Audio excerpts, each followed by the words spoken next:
¿Qué tal? ¿Cómo están?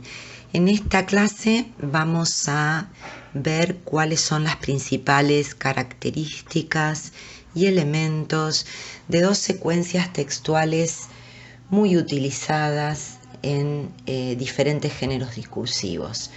Se trata de la narración y la descripción.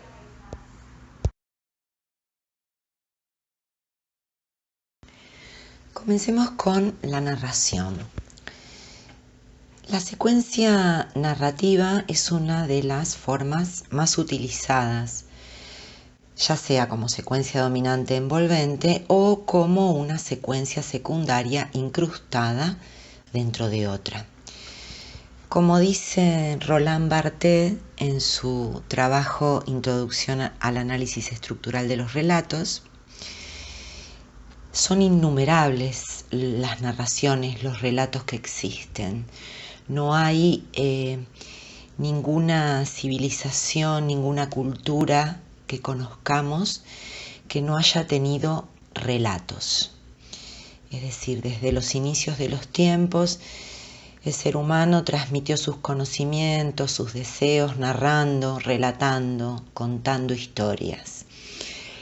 Como secuencia dominante podemos encontrar la narración en una gran variedad de géneros, como por ejemplo el mito, la leyenda, la fábula, el cuento, la novela, los artículos de historia en los manuales, en el cine, en tiras cómicas, en crónicas policiales, en cartas familiares, etc. Como secuencia incrustada dentro de otra, podemos encontrar la narración dentro de textos predominantemente argumentativos o en textos expositivos, entre otros. Adam, en su trabajo de 1992, Los textos, tipos y prototipos, define una serie de elementos o constituyentes básicos que nos permiten caracterizar a una secuencia narrativa. Entre los más importantes se destacan los siguientes. En principio, la temporalidad, es decir, la existencia de hechos, acciones, eventos que se desarrollan en un tiempo determinado que avanza. Una unidad temática que está sostenida al menos por un sujeto actor, un personaje que puede ser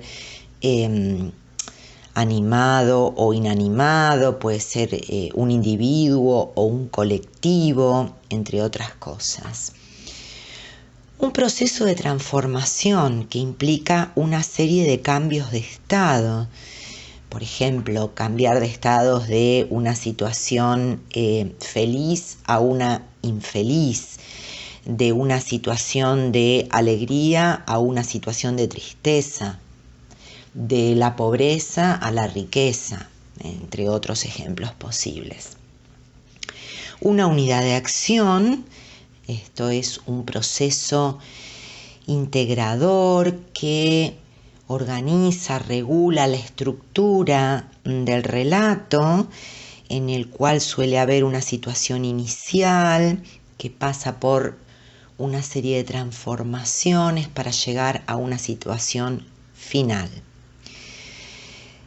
Y el otro elemento importante en la caracterización de Adam es la causalidad.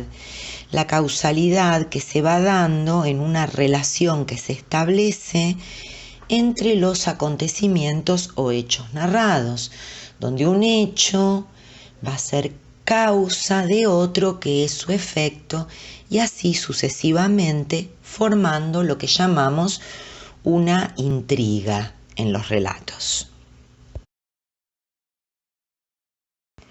Vamos a aplicar estas propiedades de la secuencia narrativa en los dos textos que ustedes ya tienen, que reproduzco aquí. Probablemente no se lleguen a leer muy bien, pero bueno, lo tienen aparte. En el caso del cuento Espejo de Dragón, empecemos por ahí, la temporalidad está marcada a partir de las formas verbales, como vivía, de algunas frases como todo comenzó un día, o de algunos adverbios, como vemos al final, el ahora, ¿no? Confrontado al antes. Es decir, la temporalidad no tiene por qué tener una fecha precisa. Eso es una cuestión para tener en cuenta cuando la observamos en la secuencia narrativa. La unidad temática estaría dada por el dragón protagonista y los dragones que participan también del hecho. Y la transformación tiene que ver con este proceso de vivir contentos y terminar, como dice al final, más contentos todavía. O sea, es una transformación que va de lo positivo a lo más positivo aún. Esto se relaciona con con la unidad de acción, la situación inicial de estar contentos, un proceso que empieza en todo comenzó un día y que se cierra con la situación final de estar más contento a partir de ese descubrimiento que inicia el proceso. Respecto de la causalidad, por supuesto, los hechos están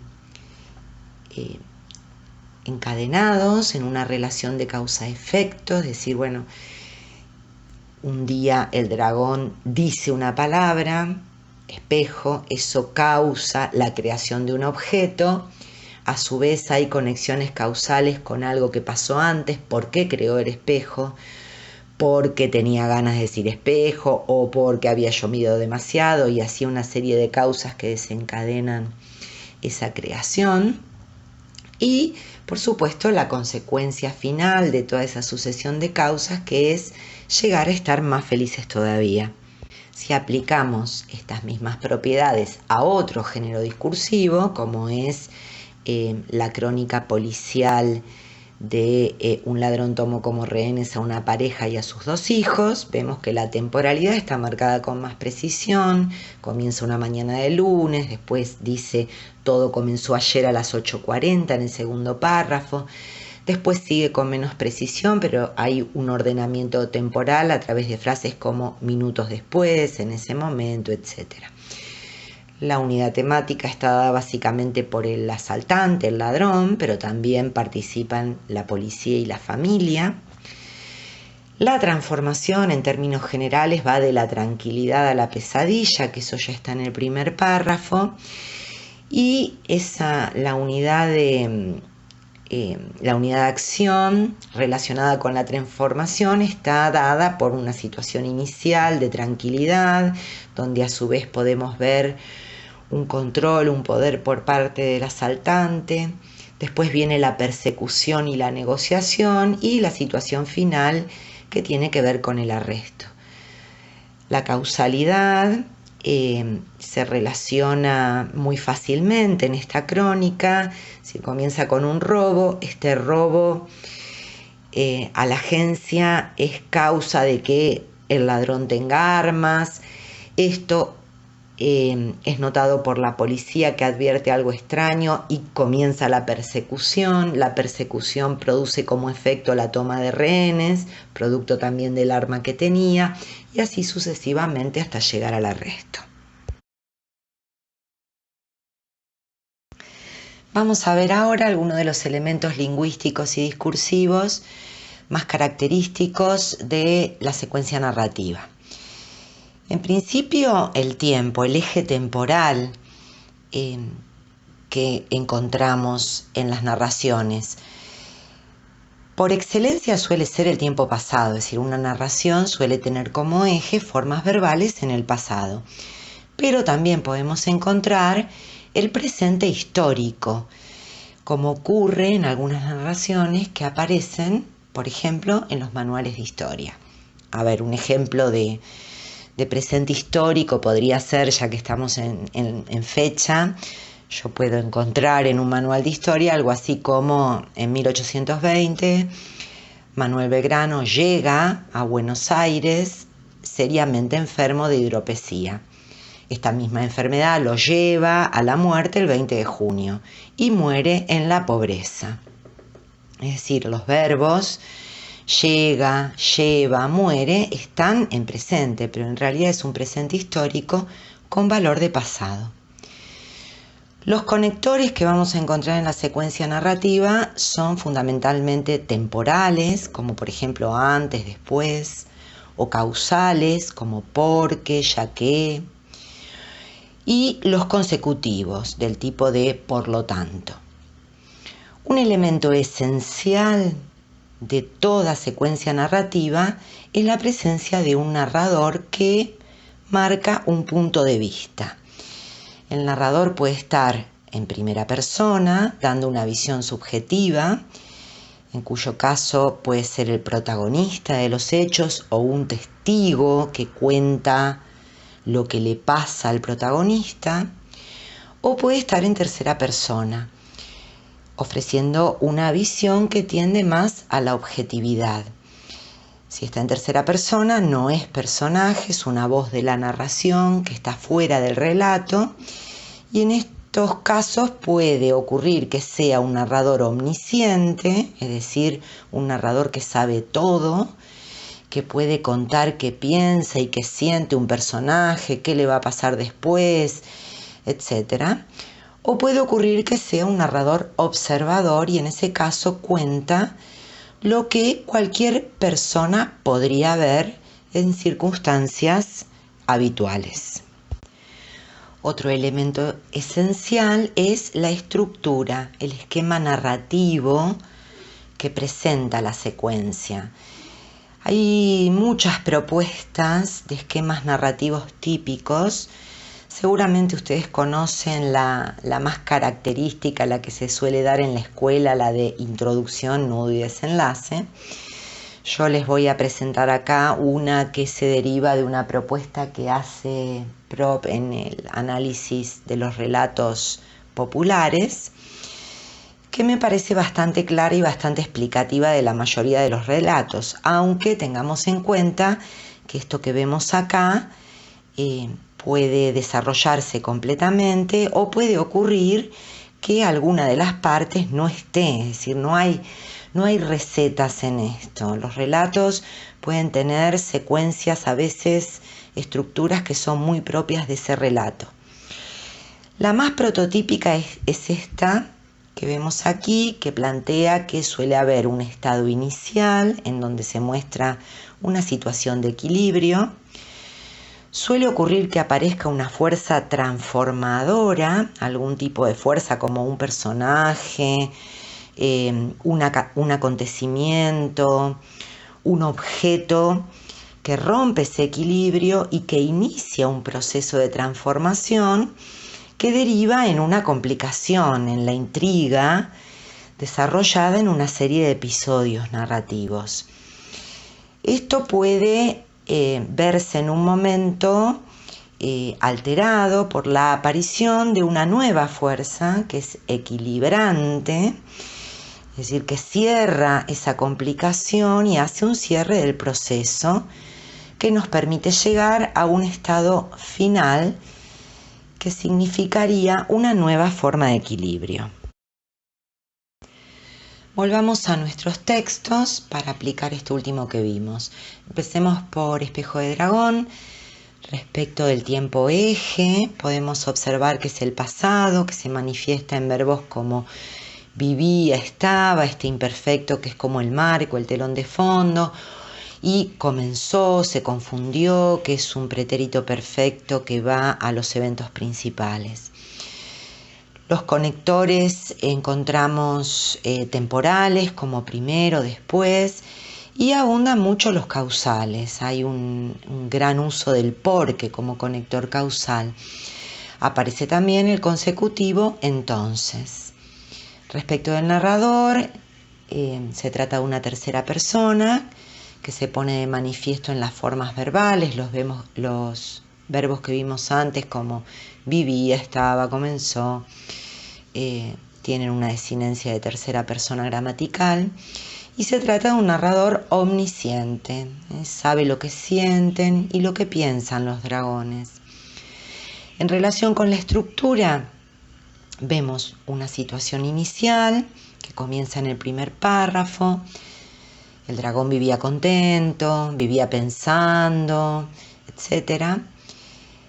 Hasta que aparece una fuerza transformadora que se manifiesta en esta ruptura que aparece en la oración: todo comenzó un día en que un dragón negro dijo la palabra espejo.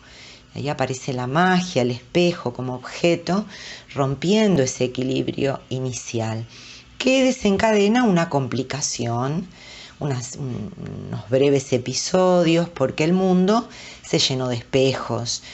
Primero el dragón se confundió, después no. Aprendió a estar de acuerdo con los espejos. Y ahí aparece una especie de fuerza equilibrante, en este caso una fuerza abstracta, manifiesta en los procesos de conocer, jugar y pensar, que son cosas que hacen felices a los dragones.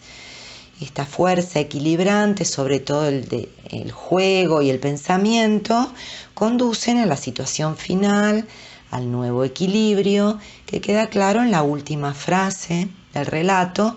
Ahora que los conocen, están más contentos todavía.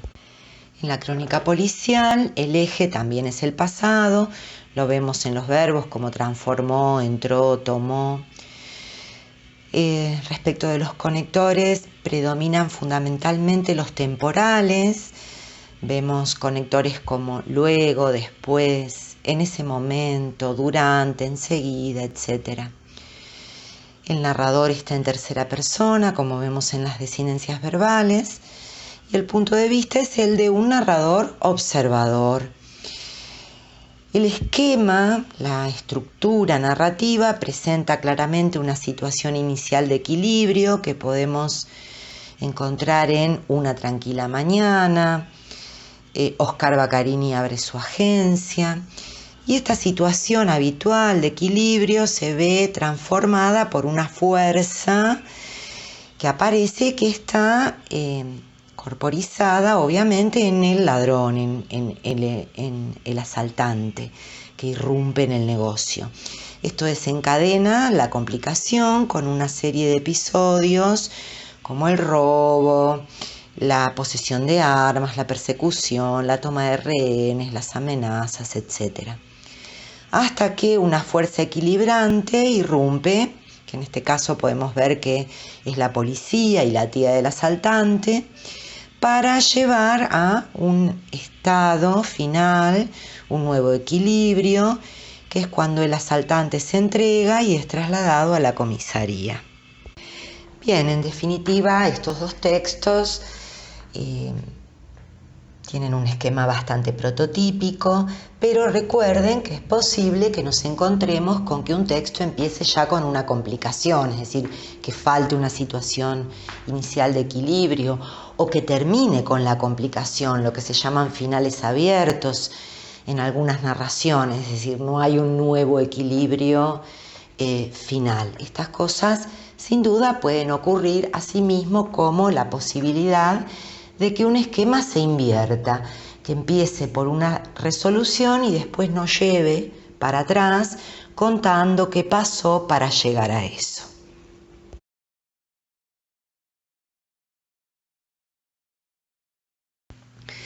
Vamos a caracterizar ahora algunas propiedades relevantes de la descripción como secuencia textual. La secuencia descriptiva aparece fundamentalmente como una secuencia secundaria incrustada dentro de otras, como las narraciones, las explicaciones o las argumentaciones. Con menor frecuencia aparece como secuencia dominante, envolvente, en géneros discursivos como pueden ser a veces las entradas de enciclopedia o de diccionario, los informes médicos, los folletos, las guías turísticas, entre otros posibles.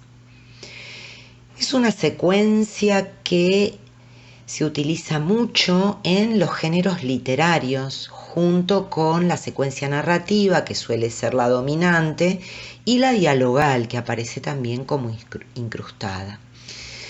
También se usa mucho en géneros del ámbito científico y académico, como pueden ser los informes, los artículos de revistas especializadas, combinada con secuencias explicativas o argumentativas.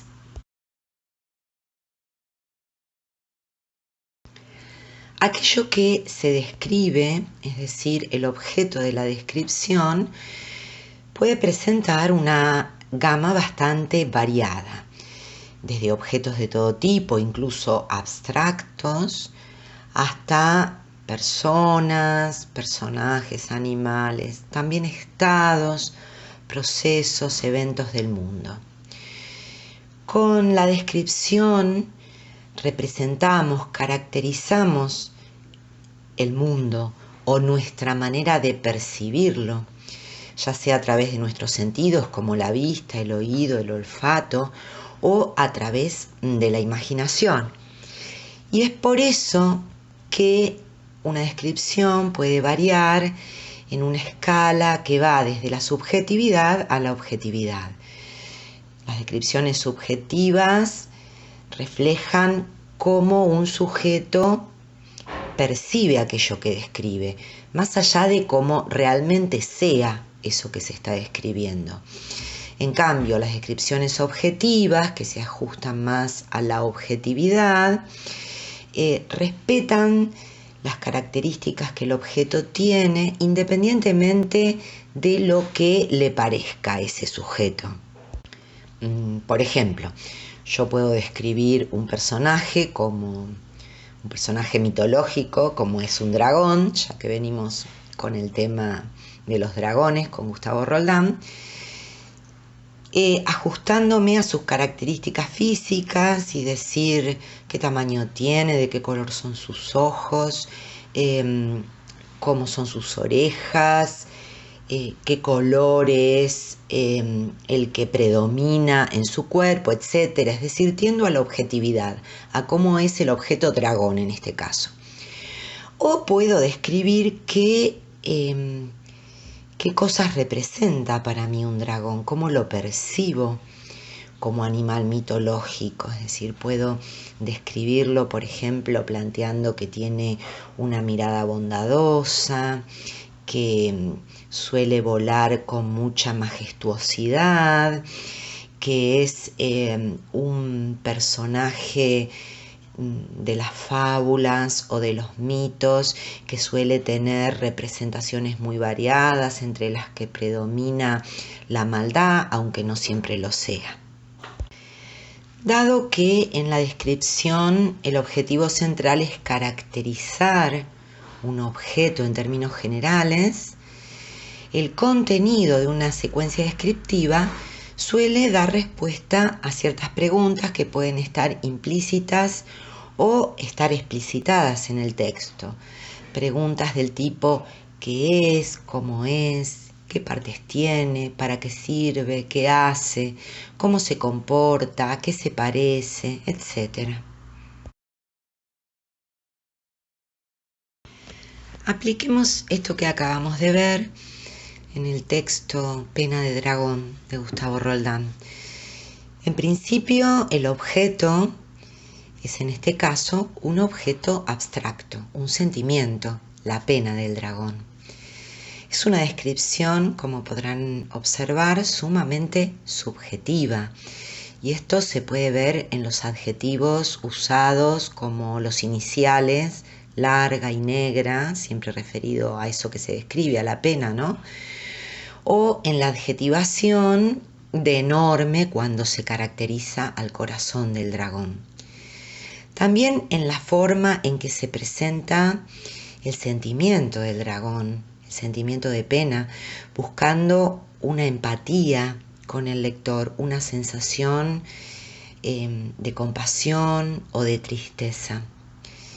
Las preguntas implícitas en este caso a las que da respuesta la descripción son fundamentalmente preguntas como por ejemplo, cómo es la pena, qué produce esa pena en el mundo y cuánto dura. Vamos a ver ahora algunos elementos lingüísticos y discursivos que son muy característicos de la secuencia descriptiva. Empecemos por el léxico, el vocabulario. Suele predominar el léxico nominal con todas las variantes sintácticas posibles, por ejemplo, sustantivos, adjetivos, pronombres, construcciones nominales, oraciones subordinadas adjetivas, entre los elementos más destacados. Respecto de los verbos, también como parte del léxico, es muy común que aparezcan los verbos presentativos o de estado, que son verbos que suelen ser omisibles, se pueden omitir, sirven para presentar las entidades y sus características. Por ejemplo, verbos como es, tiene, consta, existe, hay, está, parece. También pueden aparecer verbos de percepción, como ver, oír, sentir, percibir, ¿no? En las descripciones que apuntan más a sensaciones o percepciones sensoriales, mejor dicho. Así como verbos de proceso, verbos cuyo significado indican un proceso, como por ejemplo cambiar, transformarse, nacer, crecer, desaparecer, etc. El tiempo verbal eje suele ser el presente y a veces aparece el pretérito imperfecto como un marco de la descripción.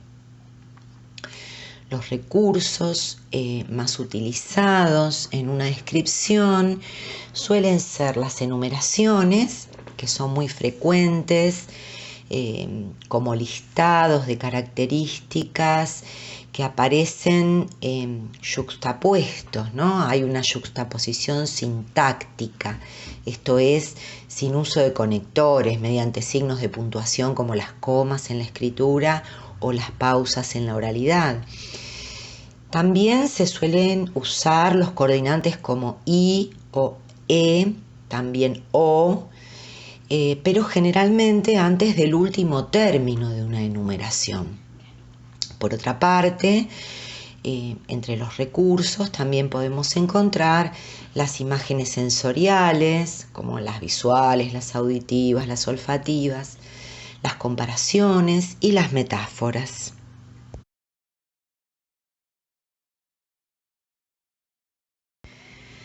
Veamos para terminar cuál es el esquema o estructura descriptiva más característica. La que vemos acá es la que propone Adam, que es una estructura básicamente jerárquica. Esto quiere decir que no necesariamente sigue un orden, sino que hay una jerarquía, un predominio de algunos factores sobre otros, independientemente del orden que presenten en la descripción. Lo más relevante es el tema, lo que Adam llama el anclaje descriptivo, es decir, la presentación del objeto que se quiere describir, que se va a caracterizar, que puede aparecer, como ocurre muchas veces, en el título, si es una descripción como secuencia dominante. Otra parte de este esquema tiene que ver con los aspectos que permiten caracterizar a ese objeto que describamos. Es decir, los aspectos tienen que ver con las propiedades que el objeto tenga, cómo es, cuántas partes tiene, es decir, nos centramos en la caracterización del objeto en sí. Y por otro lado, las relaciones que se pueden establecer entre ese objeto y el mundo y otros objetos, otras situaciones, otros eventos. Establecemos relaciones que nos permiten caracterizarlo mejor, ya sea con la situación, es decir, en qué lugar lo podemos encontrar o en qué tiempo, época podemos hallarlo. Por otro lado, las relaciones también tienen que ver con posibles asociaciones que hagamos entre ese objeto y otros objetos. Y entonces ahí utilizamos recursos como la comparación o la metáfora. Vamos a volver ahora a nuestro texto para ejemplificar lo visto hasta aquí. En relación con el léxico, el vocabulario, vemos que hay una abundante cantidad de palabras nominales como sustantivos, por ejemplo, pena, dragón, mundo, eclipse, sol, pájaros, por mencionar solo los que están al principio del texto, y también de adjetivos, ¿sí? La primera oración comienza con 2 adjetivos como larga y negra. Hay verbos presentativos y de estado, como es, hubo, está, se queda.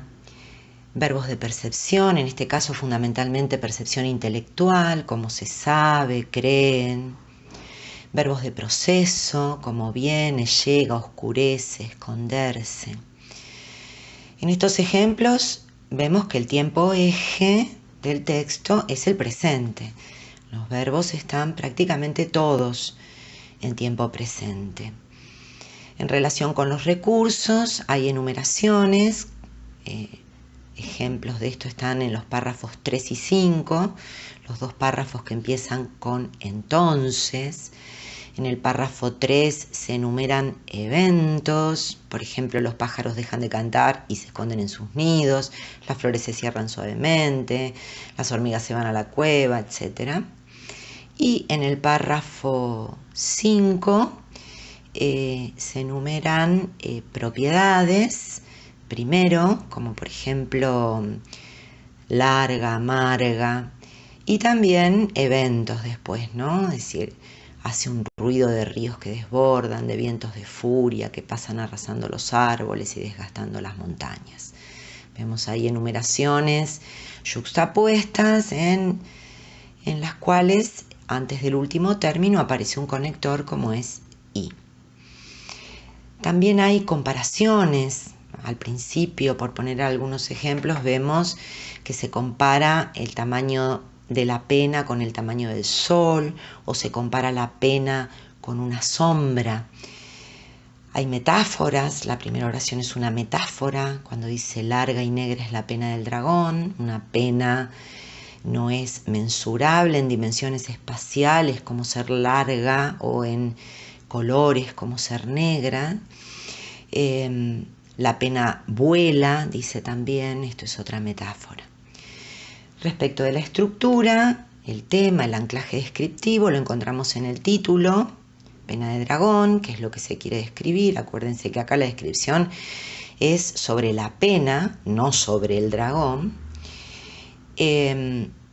Y los aspectos de la pena, en este caso, se dan mediante relaciones, es decir, no hay descripciones de aspectos concretos o de partes de esa pena, que es una abstracción, sino que se dan a partir de las relaciones, ya sea relaciones con el mundo, tiempo y lugar, es decir, los efectos que esa pena produce en el mundo, y relaciones asociativas a través de comparaciones y metáforas como las que ya analizamos anteriormente. Resumiendo las ideas más importantes que hemos visto en esta clase, podemos decir entonces que la narración y la descripción son 2 secuencias textuales muy usadas en una enorme variedad de géneros discursivos correspondientes a diferentes ámbitos. La narración es el relato de sucesos, de eventos, de acciones en un eje temporal, con un desarrollo en el tiempo. Suele ser una secuencia dominante, como por ejemplo en los cuentos, las novelas, las fábulas, las crónicas periodísticas, los artículos de manual, pero también es muy frecuente como secuencia secundaria incrustada, como puede ocurrir dentro de un texto explicativo. La descripción, a diferencia de la narración, no implica necesariamente un desarrollo en el tiempo, sino que se trata de la caracterización de los aspectos de objetos, personas, eventos, lo que sea que se describa. Se caracterizan propiedades, relaciones de un objeto determinado. Suele ser una secuencia secundaria, es decir, la encontramos incrustada dentro de relatos, por ejemplo, dentro de cuentos, novelas, fábulas, artículos, pero a veces aparece como secuencia dominante, como en el caso del texto que trabajamos como ejemplo acá, Pena de Dragón, es un texto cuya secuencia dominante es la descripción.